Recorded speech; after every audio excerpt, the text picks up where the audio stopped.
cash register types and document types used in Latvia.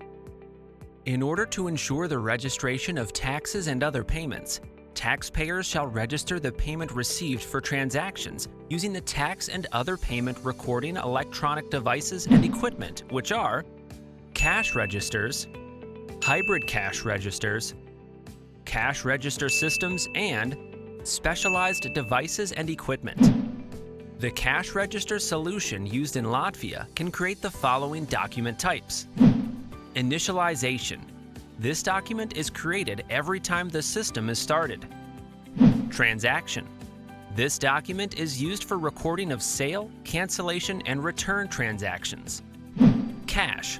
A document with which deposits, collections, withdrawals, and exchanges are registered.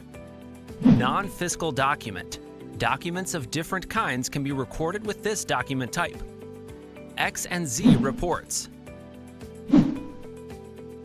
Latvian words meaning transaction or receipt or check or similar indications with words, symbols, or letters must not be included in documents other than the transaction document. Need to get or to remain compliant? Get in touch.